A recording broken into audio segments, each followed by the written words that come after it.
Have you ever watched someone rip through riff after riff with flawless accuracy as if they're a machine and wonder how they do it? Well, there's actually a mindset shift backed up by science that can actually transform the way you're recording sound. So in this video, I'm going to show you the simplest thing you can do to transform the way you record guitars in the studio. And before we get started, I've recently just launched a masterclass detailing all of the techniques to record and edit tight metal rhythm guitars, and the link is in the description. So when I was a kid, I used to listen to And Justice for All a lot. And my knowledge at the time, being an early teenager, was recordings were done to these huge tape machines. And in fact, my band Solos' first recording was in the year 2000 when we were kids. We'd won a battle of the bands, and the prize was to record in a local studio for a day.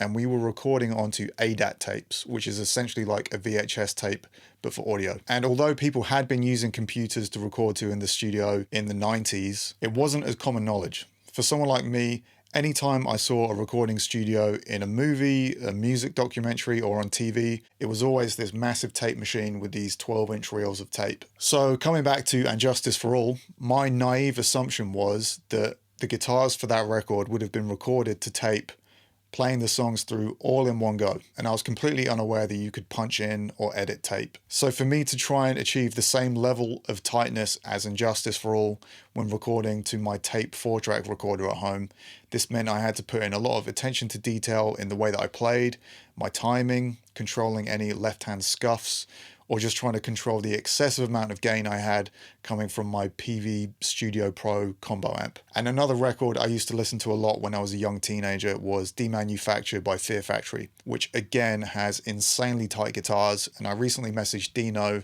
to confirm that these were also recorded to tape. So they may have been able to punch in guitars for certain sections, but most of that precision that you hear is coming from the way the guitars have been played. So how do you become a riff machine like James Hetfield or Dino? Well, believe it or not, there are some visualization and mindset principles you can do to achieve results like this. And to give you another example of this, a few years back, I was speaking to a friend of mine who is an incredible singer. It sounds like when he's singing, he has built-in auto-tune. He just lands on every single note perfectly. And I just asked him how he was just so good at pitching. And he said he used to practice singing as if he was a perfectly tuned piano.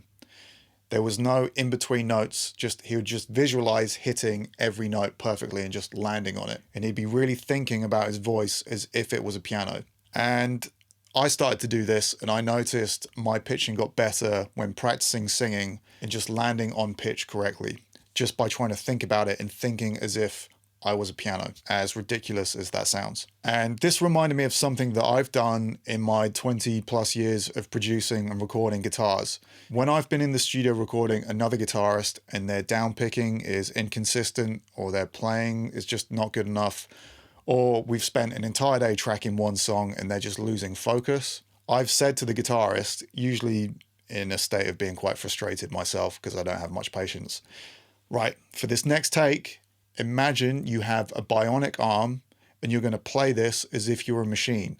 How would it look? How would it sound? How would it feel if your right hand was a machine?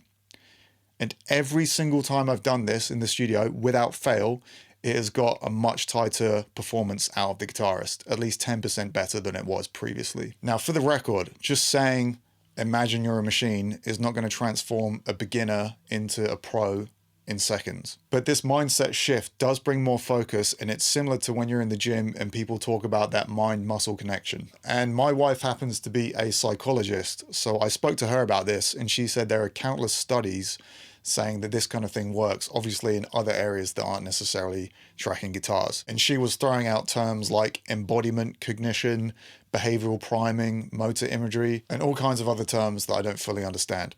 But essentially, when a guitarist goes from the mindset of, I'm just going to record this riff, to I am a machine with flawless accuracy, it's like you're taking on a new personality. And although all of this stuff sounds ridiculous and really pretentious as I'm saying it, I've seen it happen every time I'm in the studio, and I've been frustrated, and I've said, right, next take, imagine you're a machine and just play it like a machine.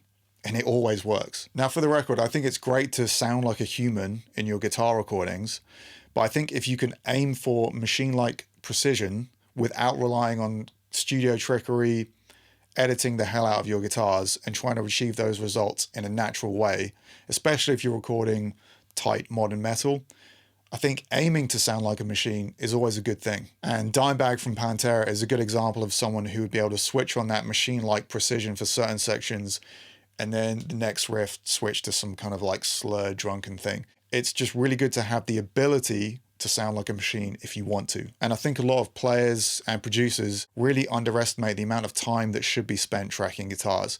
If you're spending an entire day recording one song, your mental focus is bound to kind of slip at some point. And having these mental cues to remind yourself and really help level up your playing, it does sound ridiculous, but it does work and it is worth trying. But how do you go about tracking ultra tight rhythm guitars if you're just recording yourself at home? Well, I've detailed the entire process, including editing, in a masterclass link below. But if you want to know more about tracking guitars just to get you started, then check this video out next.